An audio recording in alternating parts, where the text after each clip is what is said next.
Fairgrove wasn't the kind of place that made headlines. Nestled in the hills of Pennsylvania, the small town was known for its friendly neighborhoods, tidy streets, and front yards decorated with garden gnomes and American flags. Most people didn't even lock their doors at night. It was the sort of place where crime felt like something that happened elsewhere. That's why what happened to the Mitchell family on a chilly October night shook everyone to their core. On the evening of October 14th, Jack and Melissa Mitchell were settling in after a long day. Jack had just put away his laptop while Melissa was folding laundry in their daughter's room. Little Lily Mitchell, only 3 years old, had already tucked herself into her unicorn-printed bed, clutching her favorite stuffed bunny and whispering lullabies to it, as toddlers do. The night outside was quiet. Leaves rustled. A distant owl hooted. Nothing seemed out of the ordinary until the back door creaked open. It was just past midnight when Melissa heard the sound, faint, almost too faint to notice. But Jack, always alert, sat up straight on the couch. "Did you hear that?" he whispered. Before she could answer, they heard it again, a heavier footstep now. A shadow moved past the kitchen window. That's when it happened. A crash, glass shattering, a chair tipping over, and the shrill sound of the house alarm piercing the silence. Jack grabbed the baseball bat he kept under the couch while Melissa raced to Lily's room. Scooping the child into her arms, Lily clung to her mother, confused but eerily calm, watching everything with wide blue eyes. Jack confronted the figure. In the kitchen, a man wearing a ski mask and dark clothes. The bat in Jack's hand shook. "Get out," he yelled. The masked intruder didn't respond. He turned and bolted through the back door he'd forced open, disappearing into the night just as police sirens began to howl in the distance. A neighbor had heard the alarm and already called 911. When Officer Reynolds and K-9 Zeus arrived minutes later, the scene was chaotic. Melissa was trembling. Jack was pacing. And little Lily sat on the stairs, wrapped in a blanket, her bunny clutched tightly. "I saw him," she told the officer, pointing toward the back of the house. But he was scared of the big puppy. Reynolds paused. "Big puppy, yeah." Lily nodded confidently. "The one with shiny eyes and a badge. He scared the bad man away." Officer Reynolds looked down at his canine partner, Zeus, a sleek black German shepherd with a gold K9 badge clipped to his collar. But Zeus had never entered the house. He'd remained outside, per protocol, unless instructed to engage. That instruction never came. The officer glanced at his partner, confused. It didn't make sense. No one inside the house could have seen Zeus that night, especially not a 3-year-old who was being carried by her mother through a dim hallway during the chaos. And yet, Lily was sure the puppy was there. He growled like a dragon, and then the bad guy ran. Melissa tried to hush her daughter, assuming it was just imagination. She's been watching cartoons with police dogs in them. She probably dreamed it. But Officer Reynolds wasn't so sure. Children make things up all the time, yes, but rarely with this kind of clarity. Lily described the dog in detail. Not just a generic puppy, but a big, black dog with shiny eyes, wearing a badge, with paws that thumped the floor when he walked. She even said his nose was wet, and he smelled like rain. That's when Reynolds remembered something else. When they arrived on scene, Zeus had barked and pulled toward the back of the house, especially near the garden hedge by the back fence. Reynolds had dismissed it. Maybe the suspect ran that way. But they hadn't found anything back there. No footprints, no weapon, no dropped items. Now, the officer wondered if they'd missed something. Still, without hard evidence. The break-in was just another attempted burglary in the police report. No arrests were made that night. The Mitchells had their locks changed. Cameras were installed. And like most families in their situation, they tried to move on. But Lily didn't forget. Days later, she continued to talk about the dog with the badge. He wasn't a dream, she insisted to her babysitter. He barked loud and made the man run away. Soon, she began drawing pictures, crayon sketches of a black dog with big paws and a shiny badge around his neck. In each picture, Lily stood beside him, smiling. My hero, she called him. Her parents didn't know what to make of it. They chalked it up to imagination, a child's way of processing fear. But something about the conviction in her voice made people pause. Maybe, just maybe, Lily had seen something no one else had, and if that were true, it meant two things. 1, the intruder had gotten far closer than anyone realized, and 2, a police dog who never even entered the house may have played a bigger role in that night than anyone gave him credit for. What no one knew then was that Lily's innocent memory and her bond with a dog she wasn't supposed to have seen would soon become the key to solving a case that had already begun to fade into cold case status. But justice, it seemed, was just getting started. She wasn't the kind of detective you might expect, no trench coat or scowl. Instead, she wore a soft gray sweater, kept her hair tied in a loose ponytail, and had a reputation for being good with kids. She'd reviewed the initial report from Officer Reynolds and made a mental note of something odd, the mention of a police dog by a 3-year-old who wasn't supposed to have seen one. She had a hunch it was worth a closer look. Melissa answered the door, Lily trailing behind her, wearing rainbow pajamas and carrying her stuffed bunny as usual. "Hi, I'm Detective Jensen. I just wanted to check in again. No pressure. I know it's been a tough few days." Melissa nodded tiredly and invited her inside. Jack joined them moments later, and the four of them sat in the living room. Lily climbed onto the couch and immediately began playing with her toy blocks, humming quietly to herself. Detective Jensen asked the usual questions about the timeline, the door locks, any valuables missing.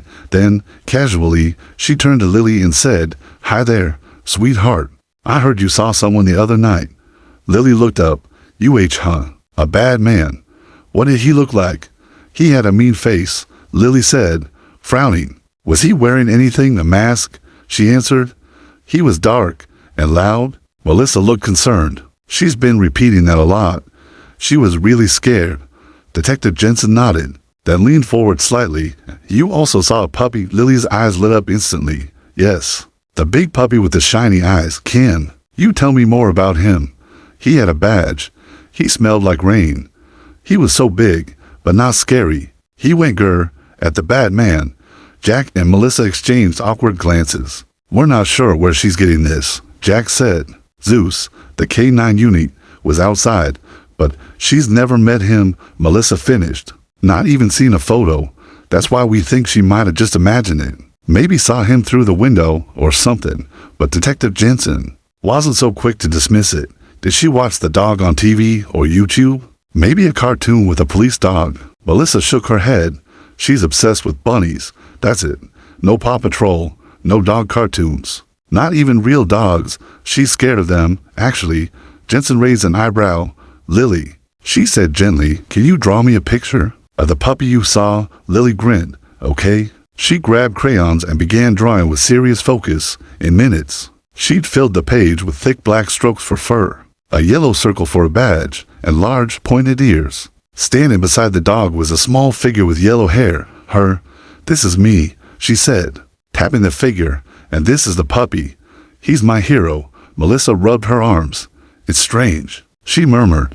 She wasn't this calm about it before.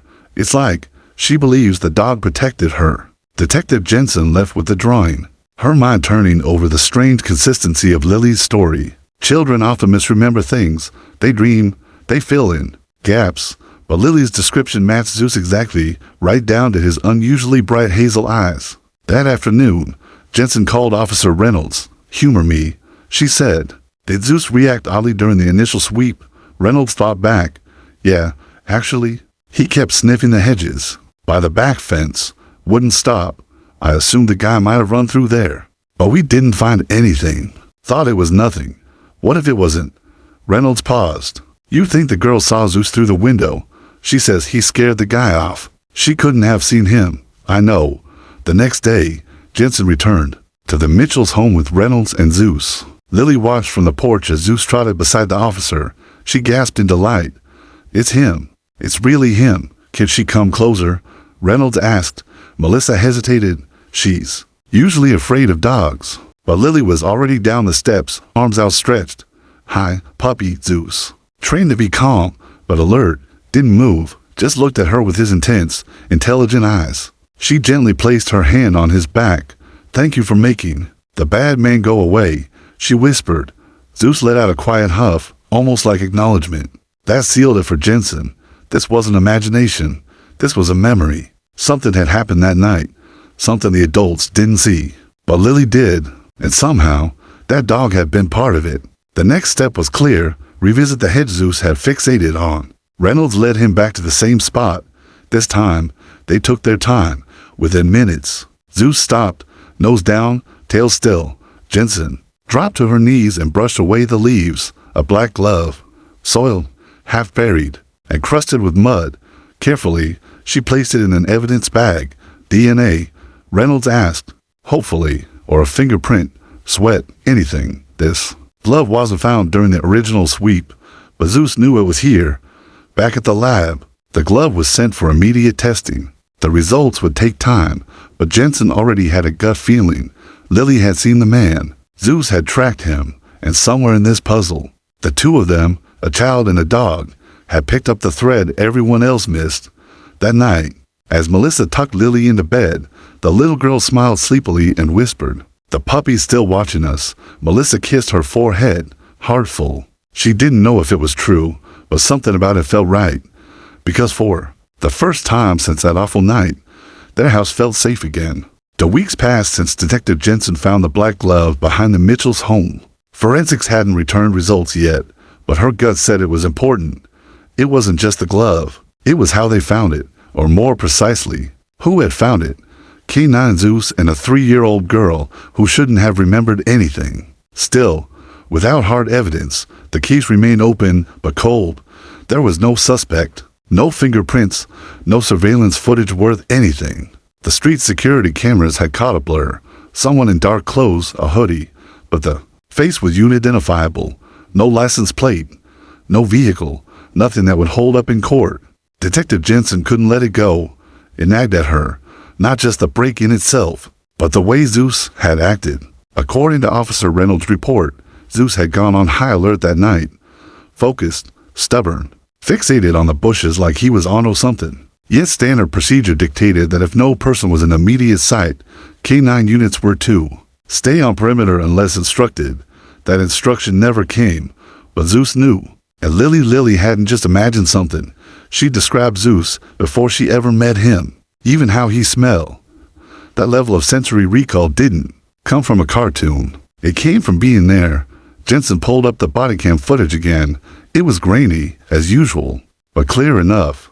In the footage, Reynolds approaches the Mitchells' backyard with Zeus. The dog pulls left, then stops abruptly by the hedge. He growls softly, tail stiff, ears perked. His handler tugs the leash gently, coaxing him back. Nothing there, Reynolds had muttered on the footage, but now she knew. There had been something. Zooming in, Jensen noticed another detail she hadn't caught before. A faint shape in the leaves, small, barely visible. A handprint, maybe, or a shoe indentation. She couldn't tell for sure, but it aligned perfectly with the gloves. Discovery location. She replayed it again and again. Then she made a decision. 3 days later, Jensen returned to the Mitchells' property with a forensic tech team and a crime scene analyst. They focused entirely on the backyard hedge. Using special lighting and brush techniques, they discovered partial impressions. Faded but real. A footprint angled strangely, like someone had slipped. A thread of fabric caught on a thorn, and closer to the fence. A snapped twig with a single strand of hair clinging to it. Every little detail began to paint a bigger picture. The intruder hadn't just run away. He'd likely fallen during his escape. Maybe tripped over the root beneath the hedge. That might explain why Zeus had fixated on that spot. Maybe he'd even seen the man, just barely, through the fence slats and growled loud enough to scare him off. It made perfect sense now. Zeus wasn't reacting to the smell of an old track. He had seen, or heard, something real, in real time, and if Zeus had reacted and Lily had witnessed it, even for a split second, the break-in hadn't just been interrupted by chance. It had been stopped. Back at the precinct, Jensen was compiling her findings when the call came in from the forensics lab. "Detective Jensen, you'll want to hear this." The voice on the other end was Dr. Patel, the lab's DNA analyst. "We ran tests on the glove. We got a partial print, smudged, but enough to match an existing database profile." Jensen sat up straight. "You have a name?" "Yes. Marcus Leon Bridges, 34. Prior convictions for burglary and trespassing. Last known residence, East Fairgrove, 8 blocks from the Mitchells." Her heart pounding. "You're sure?" "The DNA is a 98% match to the sample we pulled from a previous conviction. It's enough to hold him." Jensen exhaled. They had their suspect, all because of a dog's nose and a child's memory. A warrant was issued that same night. Officers located Bridges at a rundown house on Millstone Drive. He didn't resist arrest, but seemed confused. Claimed he hadn't been anywhere near the Mitchell's place. But when officers searched his bedroom, they found a black hoodie matching the one in the security footage, and a pair of boots with dirt and burrs similar to those near the Mitchell's hedge. Still, Bridges was slick. He denied everything, refused to confess, and unfortunately, the glove, while strong, wasn't bulletproof evidence in court. Without a confession or clearer footage, the DA warned the case would be shaky at trial. That's when Jensen thought of Lily again, and an idea sparked. Not a traditional one, not one that would show up in a law book, but something worth trying. The next week, Jensen visited the Mitchells with a request. "I'd like to bring Lily in," she said gently, not to testify, just to see a few photos. Melissa hesitated. "You want her to do a lineup? No names, no pressure, just pictures of people, dogs, even objects. I just want to see if anything lights up in her memory. If she reacts." Jack looked skeptical. "She's 3. She's also the only one who saw both the dog and the man." They agreed. Inside the station's quiet, child-friendly interview room, Lily was shown a series of photographs. Most were unrelated, random faces, different dogs, trees, uniforms. It was designed to test her focus and avoid any suggestion. Then, photo number 7, Zeus, she gasped. "That's him. That's my puppy." Then came photo number 9, Marcus Bridges, masked, taken from the security footage. No name, no context. Lily stared and whispered, "He's the bad man." Melissa's hand tightened over her mouth. "She's sure?" Jensen asked softly. Melissa could only nod, tears rising. Lily didn't know about court. She didn't know what a suspect was. She just remembered what she saw. And what she saw, despite her age, was about to shake the courtroom to its core. The courtroom was colder than it looked. Marble floors, old oak benches, and the distinct echo of shuffling papers gave the air a kind of heavy stillness. Most of the people sitting on the benches didn't know much about the case. They'd only heard the whispers, a break-in, a little girl, and a police dog. That alone was enough to draw interest in the small town of Fairgrove. But what happened next would make this hearing unforgettable. Detective Carla Jensen sat near the front, flipping through her notes, her nerves taut. She'd built a case around a black glove, partial DNA, a pair of muddy boots, and a 3-year-old's memory. The evidence was strong, but only just. It lacked the punch needed to wipe out reasonable doubt. Marcus Bridges sat smugly at the defense table, arms folded.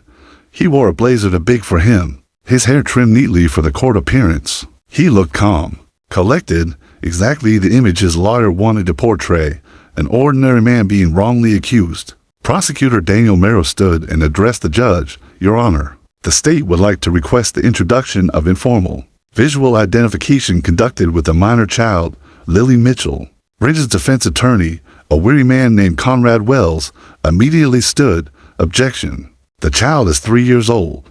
That's hardly a credible witness, even informally." Judge Harriet Moore, a sharp, composed woman in her 60s, looked at both sides before speaking. "I'm aware of the child's age. This court understands the weight, or lack thereof, that can be given to a toddler's recollection. By giving the context and the evidence surrounding the K-9 unit's involvement, I will allow this, not as testimony, but as a situational demonstration." Wells scoffed, but sat down, scribbling furiously in his notebook.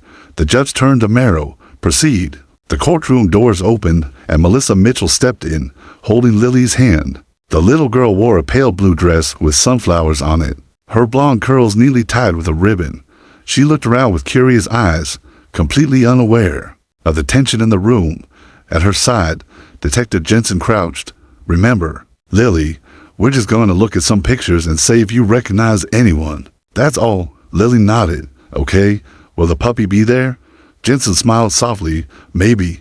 The judge watched the interaction closely. Let the record reflect that this is an observational identification session, and the child is not testifying under oath. Merrow placed a folder on the bench before Lily. Inside were 10 photos. The first few, random strangers. Nothing significant. Lily flipped through them with the slow curiosity only a child could have. Then came photo 7, a shot of Zeus, taken during training, not in uniform. No badge, no context. Lily's face lit up instantly. "It's him," she squealed. "That's my puppy." The entire courtroom stirred. And how do you know that's him? Jensen asked gently. His eyes are shining like glass, and his ears are like triangles. He helped me. Melissa's hand gripped the back of Lily's chair. A tear rolled down her cheek. The judge's expression remained unreadable, but she didn't stop the session. Lily turned the next page. Photo 9. A masked man in black, pulled from the surveillance footage. Lily stared at it for a moment. Then, quietly, almost as if unsure she should say it out loud, she whispered, "That's the bad man." Everyone froze. Even Bridges turned slightly toward her, the first visible shift in his courtroom demeanor. Jensen leaned in. "You're sure?" Lily nodded. "He came in the house. He was loud. And then the puppy came. And then he ran." Wells shot to his feet. "Your Honor, again, I must object. This is highly prejudicial and emotionally manipulative. The child doesn't know what she's saying." Judge Moore raised her hand. "Mr. Wells, sit down. This court is fully aware of the limitations of this session. The jury will be instructed to weigh it accordingly." The courtroom remained still. You could hear every breath. Jensen watched Bridges carefully. His shoulders had stiffened. His jaw clenched. A bead of sweat rolled down the side of his face. She didn't miss it. The moment cracked something open, not just in the jury, but in the narrative of the case. What had once felt like a fragile collection of coincidences was becoming harder to ignore. Outside the courtroom, reporters buzzed. Toddler identifies police dog hero in courtroom drama. Read one headline the next morning. 3-year-old names bad man in burglary case. Some scoffed at the idea. Tabloids chasing sensation, but others saw something else. A child too young to manipulate, too innocent to plot. Her story hadn't changed once since that night, and now, in front of a room full of strangers, she had picked out the crucial figures without hesitation. Back in the prosecutor's office, Merrill leaned back in his chair, running a hand down his face. "You realize," he said to Jensen, "this might be the turning point." She nodded. She did more than identify them. She connected the moment, the fear, the dog, the man. It's not just what she saw, it's what she felt. And Bridges? He looked like he was about to fall apart. "We might not need a confession," Jensen said. "We just need to show that he ran, that he was scared, that Zeus and Lily both saw him, and that he left behind proof." She opened her file, pointing to the glove. "This is our science." Then she tapped a photo of Lily and Zeus together, taken during their brief visit to the station. "And this is our story." That evening, Melissa sat with Lily on the couch, watching cartoons. The house was quieter now. Jack had installed new locks, upgraded security cameras, and even added motion-activated lights in the backyard. Lily laughed as a cartoon character tripped over a rock. Melissa kissed the top of her head. "You were really brave today, sweetie." Lily smiled, eyes still glued to the screen. "The puppy helped." Melissa smiled softly. "Yeah, he really did." And she knew, in her heart, that something bigger than luck had protected them that night. Something that barked. Something with shiny eyes and a badge. The courtroom had never seen anything like it. Courtrooms were places for rules, protocol, and paperwork. They weren't meant for unpredictability. They weren't meant for animals. But on that unusually warm Monday morning, Judge Harriet Moore made an exception because something had changed. The jury had seen the photos. They'd heard the story. They'd watched little Lily identify Zeus and the bad man without hesitation. But still, the defense insisted. A toddler's imagination wasn't evidence. The photos meant nothing. The child, they argued, was being influenced by adult suggestion. So the prosecution made an unorthodox request. "Your Honor," Prosecutor Merrill had said 2 days prior, "with all due respect, we'd like to allow the court to meet K9 Zeus, the dog at the center of this case." The defense nearly exploded. "This is theatrics, but Judge Moore saw something different. Not drama, not manipulation, but something rare. Something that could reveal truth in a way no line of questioning ever could." Motion granted. The gallery was unusually full that morning. Court staff whispered. Journalists set up outside, hoping for even a glimpse, and in the jury box, 12 citizens sat upright, alert, waiting for something they weren't sure they believed. Then the doors opened. Zeus entered, trotting confidently beside Officer Reynolds. He wasn't barking, wasn't wagging his tail. He was composed, alert, eyes focused. His badge gleamed softly under the lights. From the bench, Judge Moore watched without a word. Seated near the front, Lily perked up immediately. "Puppy," she said. Trying to rise from her seat, Melissa gently placed a hand on her lap. "It's okay, baby," she whispered. "Wait until they say you can." Zeus reached the front and sat on command, stoic and still. Reynolds nodded to the judge. With a small motion, Moore leaned forward. "You may approach." Lily rose, this time slowly. Her small shoes clicked softly on the floor as she crossed the courtroom. She stopped a few feet from Zeus. Everyone held their breath. Then, in a moment of pure, unscripted honesty, Lily stepped forward and threw her arms around Zeus' neck. "You came back," she whispered. Zeus didn't move, but his tail, for the briefest moment, thumped the floor. The courtroom stayed frozen, silent, almost reverent. Melissa wiped away a tear. Even the defense attorney had paused his scribbling. Jensen watched from her seat, heart in her throat. This wasn't just about proof anymore. This was about connection. Something raw, something unexplainable, but real. "Do you remember the night the bad man came?" Jensen asked gently from her seat. Lily didn't even turn her head. Huh? The puppy made him run away. He growled so loud. I was scared, but then not scared anymore. Judge Moore cleared her throat, visibly moved but professional. This court recognizes that this moment, while powerful, is not a substitute for formal evidence. However, it will be entered into the record as a non-testimonial interaction with the K-9 unit for contextual purposes. Even she couldn't bring herself to say it didn't matter, because it did. After Lily and Zeus returned to their seats, the courtroom remained heavy with emotion. Wells, the defense attorney, tried to recover. "Your Honor, while touching, this is meaningless. The child is responding emotionally, as children do, to a large, comforting animal. That's not criminal procedure." Merrill stood again. "The child identified this dog, and the suspect unprompted. Her account has been consistent since day one. The dog was never shown to her before she described him in detail. And now, Your Honor, we're not just dealing with words. We're dealing with presence." He turned to the jury. "This is the dog who scared the intruder, who led officers to the glove that contained our suspect's DNA. The glove that had been overlooked until Zeus found it." The jurors were listening now, more than they had before, because now the evidence had a face, a muzzle, a badge. Later that day, court recessed briefly. During that time, Zeus waited in a holding room with Officer Reynolds. Reporters lined the hallways, but court officials kept them at bay inside the waiting room. Reynolds looked down at his partner. "You're a celebrity now," he muttered with a smile, scratching behind Zeus's ears. "Didn't know you were gonna end up in court one day, huh?" Zeus let out a low huff, resting his head on his paws. The officer's smile faded slightly. "You saved that kid," he said quietly. "I don't think anyone's doubting that now." Back in the courtroom, things were shifting. Bridges had remained composed through most of the trial, but now he seemed less certain. His jaw was tense, his foot tapped under the table, and for the first time, he leaned into his attorney's ear, whispering. Wells shook his head quickly, but the seed had been planted. Something was cracking. The confidence was unraveling. That evening, back at the precinct, Jensen sat with Merrill reviewing footage from the court. She didn't hesitate, Merrill said. The second she saw him, she knew. Jensen nodded. "The kid's not lying." "No." In that moment, the hug, the tail wag. "We couldn't script that if we tried." Merrill leaned back. "Think this is enough? We have more coming," Jensen said. "Lab's finishing the final comparison between the boot treads and the garden soil. And if it matches, then we've got forensic backup, science and story." Merrill smiled. He's cornered. Doesn't even know it yet. At home that night, Lily sat on her bed, flipping through her picture books. Melissa watched from the doorway, smiling. "You know," she said softly. "A lot of people saw you with Zeus today." Lily looked up. "I gave him a hug." "You did. A big one."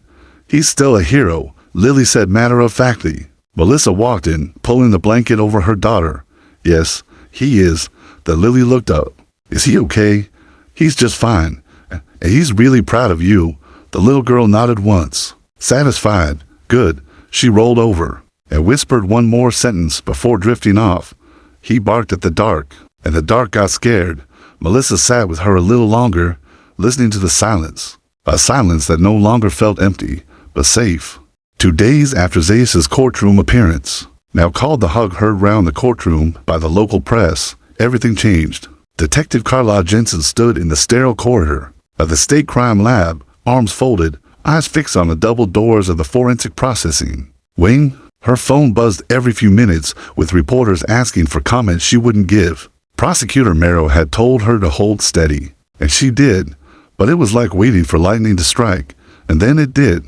Dr. Patel, the lead forensic scientist, emerged from the lab wearing his usual blue coat, holding a sealed evidence report in one hand and a plastic bag in the other. Jensen could tell by the look on his face. It was big. "I assume you didn't bring me coffee," she said dryly. Patel gave a tired smile. "Better. Closure." He handed her the report. "We reprocessed the glove with updated sensitivity protocols. There was trace sweat residue on the inner lining that we previously couldn't isolate." Jensen flipped open the folder, scanning the document. Her eyes widened as the bold print confirmed it. DNA match. Marcus Bridges 99.8%. Confidence. Patel held up the bag containing the glove. "You were right to keep it preserved and push for new tech. We got the touch DNA we needed, and it matches the defendant." She asked again, to hear it aloud. Patel nodded. "It's his?" "No doubt." Jensen exhaled, letting the tension leave her shoulders. "That glove might be the nail in his coffin. No mind about it," Patel said. "There's more." She raised a brow. "We analyzed soil traces on the outer layer of the glove and compared them to the samples your team pulled from the Mitchell's backyard. It's a match, same mineral composition, same plant DNA. The glove was in that bush, and the kicker? The tread pattern on the boots seized during Bridges' arrest matched the compressed soil impressions found under that same bush." Jensen stared at him for a long moment, then muttered, "He was there." Without question. Back at the prosecutor's office, Jensen laid out the full report in front of Merrill. He skimmed it quickly, tapping his fingers with building energy. "This is it. Combined with Lily's ID and Zayas' behavior, this forensic match kills the defense's narrative." Jensen nodded. "He can't explain away DNA, but prints, and a missing glove buried in the Mitchell's hedge." Merrill leaned back. "We need to move before he gets squirrely. Want me to talk to him?" Jensen asked. Merrill thought for a moment. "Let's see how he reacts when he realizes we've got him cornered." That afternoon, Marcus Bridges sat in the windowless interview room of the county jail. His posture had changed. Gone was the casual indifference. He sat hunched now, bouncing his knee, chewing the inside of his cheek. Conrad Wells, his attorney, entered first, followed by Detective Jensen and Prosecutor Merrill. "What's this about?" Bridges asked, trying to sound bored. Merrill dropped the thick case file onto the table. The sound echoed. "This is about how your DNA is inside a glove found 10 feet from a house. You said you'd never been near." Bridges blinked. Merrill continued. "It's about how the treads of your boots match the dirt path behind the Mitchell's hedge. It's about how that same glove has soil identical to the family's backyard." "You want me to keep going?" Wells began to object, but Jensen cut in. "You've been lying since the beginning, Marcus. You can say you panicked, say you needed money, say you didn't know anyone was home, but deny it now and you're gambling with life behind bars." Bridges stared at the photos they laid before him. Zeus, the glove, Lily's crayon drawing, a diagram showing the matching boot treads. Finally, he leaned forward, voice low. "It wasn't supposed to go like that." Wells flinched. "Marcus, I just wanted something quick," Bridges muttered. "Saw the house, looked empty. I didn't even go upstairs." Jensen's stomach turned, not at his confession, but at the cold calculation in his tone. "Then what happened?" she asked. Bridges shook his head. "I was in the kitchen when I heard that kid scream. Then I heard barking, loud, angry barking. I thought the dog was inside. I ran, jumped the fence, landed wrong, dropped the glove, I guess." He paused, then added bitterly, "Never even saw the damn dog."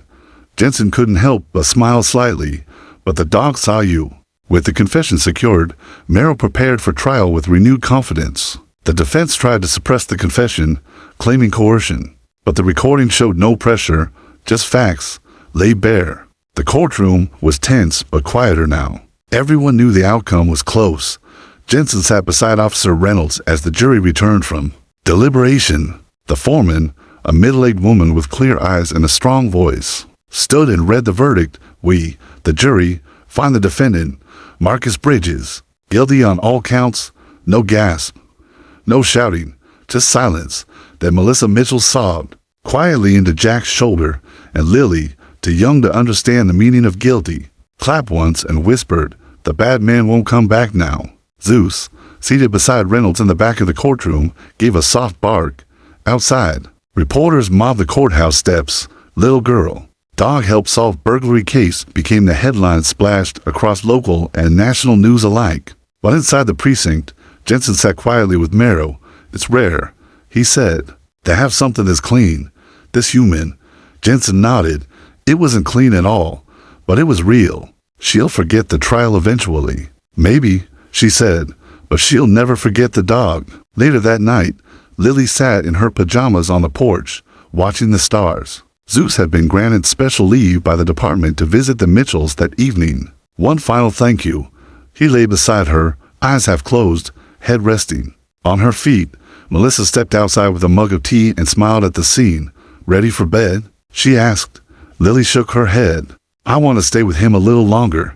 Just a few minutes." Melissa walked back inside. Lily leaned forward, petting Zeus behind the ears. "You're not just a puppy," she whispered. "You're magic." And Zeus, as if understanding every word, wagged his tail once, slowly, surely, like he knew his job was done. The courthouse was buzzing. By the time Marcus Bridges' sentencing hearing was scheduled, the trial had become more than a local legal matter. It was a national curiosity. People weren't just watching the case because of the crime. They were watching because of a 3-year-old girl, a glove, a dog with a badge, and the undeniable moment when something pure broke through the tension of a courtroom. Built on procedure, the media dubbed it the Zeus case. Outside, news vans lined the block.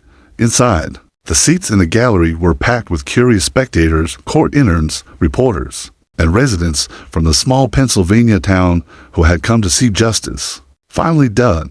Detective Carla Jensen entered with quiet determination, wearing the same navy blazer she'd worn on the first day of trial.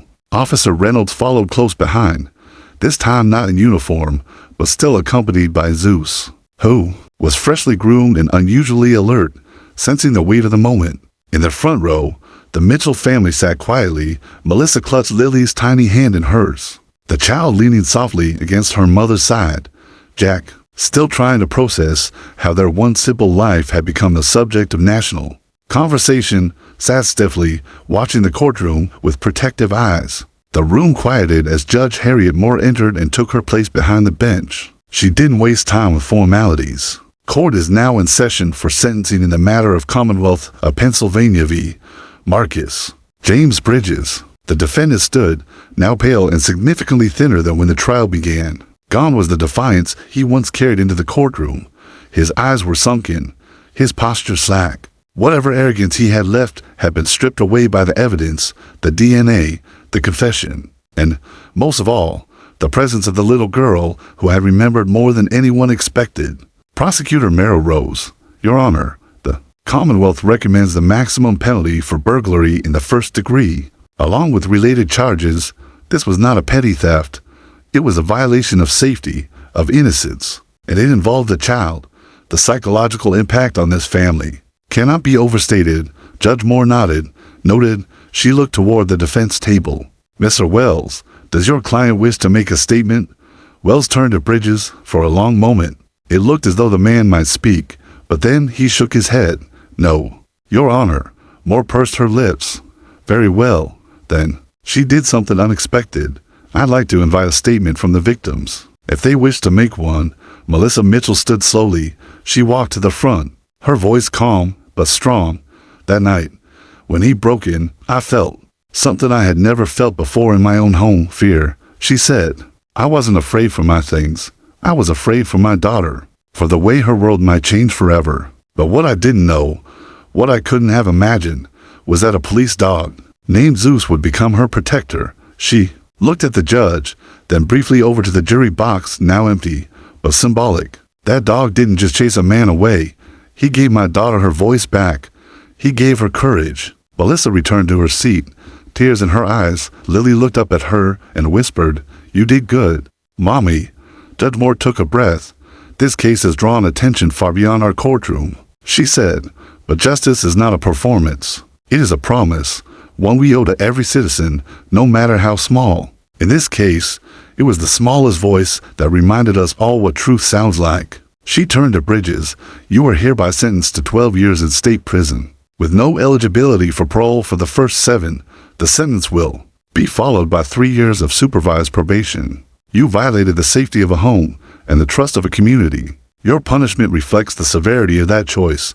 The gavel came down. The sentence was official. The courtroom remained still for several moments. Then, applause broke out. Quiet, hesitant at first, then stronger. Not everyone approved of clapping in court, but no one stopped it, because this time, it wasn't for the court. It was for Lily and for Zeus. Outside, the media waited for a statement, but Melissa declined. She didn't want her daughter treated like a spectacle. Instead, the family returned home, quietly. There, waiting for them in the backyard, was a small gathering of friends, neighbors, and law enforcement officials. Balloons waved gently in the breeze, and on the table sat a cake with icing that read, "Thank you, Lily and Zeus, officer." Reynolds unhooked Zeus's leash, and the dog ran ahead, bounding toward the yard with that same calm but joyful energy that had come to define him. Lily clapped and ran to meet him. "You did it," she shouted. Zeus responded with a happy bark and a wagging tail, clearly enjoying the attention. Someone handed Lily a toy badge, a replica of the real thing, engraved with her name. "She earned that," Jensen said, watching from the porch. Reynolds nodded. They both did. That night, Melissa tucked Lily into bed. "Mommy?" the little girl whispered. "Yes, sweetie. Did the bad man go far away now?" "Yes. He won't come back." Lily thought for a moment. Is Zeus going to be okay now? Melissa smiled. Zeus is a hero, and he'll always be okay. Especially when he has brave friends like you. Lily closed her eyes, peaceful for the first time in weeks. "I think he was sent by the stars." Melissa sat beside her until her breathing slowed and the little girl drifted off, and outside, under a sky filled with stars, Zeus lay curled at the foot of the porch, his eyes open, watching, not guarding, not patrolling, just watching, because for now, all was well. Months had passed since the trial ended, but the echoes of that remarkable case still resonated deeply through the small town of Millfield, and far beyond. The story of a brave little girl, a heroic police dog named Zeus, and the pursuit of justice had become a symbol of hope, resilience, and the power of truth. Detective Carlisle Jensen walked through the quiet streets of Millfield, a place that felt different now. There was a renewed sense of safety in the air. Parents held their children a little closer, neighbors greeted one another more warmly, and community events brimmed with participation.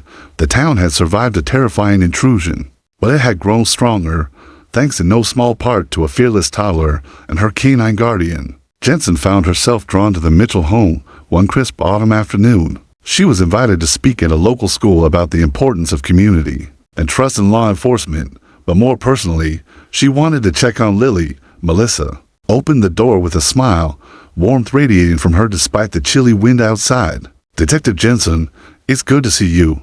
"Good to see you, too," Jensen replied. "How's Lily?" Melissa's face softened as she nodded toward the backyard. "She's been amazing. More confident every day." In the backyard, Jensen spotted the familiar figure of Zeus lying contentedly beneath a maple tree, his fur dappled by the sunlight. Lily was nearby, sketching pictures of him and the stars with colorful crayons. "Hey, Lily," Jensen called gently. The little girl looked up and grinned, holding up a drawing. "Look, this is you, and this is Zeus, and these are the stars that sent him." Jensen knelt down beside her, touched by the innocence and vivid imagination. "That's beautiful. You're quite the artist." Lily beamed. "Zeus is magic." Melissa joined them, and they talked for a while about how the town had healed, how the trial had ended, and how life was slowly returning to normal. Yet, there was one undeniable truth. The impact of that night and the months that followed would never fade. Back at the precinct, Officer Reynolds watched Zeus nap by his desk. The dog had officially retired from active duty, but remained a beloved member of the police family. He accompanied the officers on visits to schools and community events, his calm presence bringing comfort to children and adults alike. Who would have thought, huh? Reynolds mused aloud, a police dog and a 3-year-old changing the course of a case. Detective Jensen smiled from across the room. Sometimes the smallest voices have the loudest truth. The department decided to honor Zeus with a special ceremony. The mayor personally awarded him a medal for bravery, a rare honor for AK-9. Photographs of the event circulated nationwide, inspiring countless people who saw in Zeus a symbol of courage and protection. Meanwhile, Marcus Bridges was serving his sentence, but his story remained a cautionary tale whispered through the corridors of the justice system. His conviction marked a victory for victims everywhere, proof that the law could protect the vulnerable and hold offenders accountable. In the months after the trial, Jensen continued to advocate for stronger support for victims of home invasions and enhanced training for K-9 units. She knew firsthand how vital these partnerships were between human and dog, between law enforcement and community. She worked tirelessly, organizing workshops and public talks, always bringing up Zeus and Lily's story as a shining example of what could be accomplished when everyone played their part. At home, Melissa noticed changes in Lily. The child who once trembled at shadows had grown into a curious, joyful little girl who loved to play outside and ask questions about the world. One day, while watching the sunset, Lily tugged at her mother's hand. "Mommy, I want to be a police officer." Melissa knelt down, surprised but proud. "Really?" "Yes. Like Zeus and the nice lady who helped us." Melissa smiled. "You can be anything you want, sweetheart." Lily hugged her tightly. "I want to help people be safe, and I want Zeus to be my partner." Melissa laughed softly. "Well, Zeus is a pretty big partner." Lily giggled. "We'll figure it out." Years later, when Lily was old enough, she visited the police academy, standing beside Zeus, now older but still alert, as officers in training learned about bravery, trust, and teamwork. Detective Jensen, now a mentor to younger officers, watched the scene with pride. The little girl who had once identified a dog in a courtroom was now a symbol of courage in her own right. And the story of the police dog who helped solve a case and protect a family was told again and again, a real-life legend rooted in love, bravery, and the unbreakable bond between humans and animals. On a quiet evening, Melissa sat on the porch with Lily and Zeus nearby. The stars sparkled overhead, just as Lily had said they would. "Zeus," Melissa whispered, "thank you for being our hero." Zeus lifted his head, eyes shining with the trust and loyalty that had carried them all through the darkest nights. Lily reached out and stroked his fur. "Your magic, Zeus, always." And as the gentle night embraced them, the little girl, the dog, and their family knew one thing for certain: no matter what challenges lay ahead, together, they could face anything.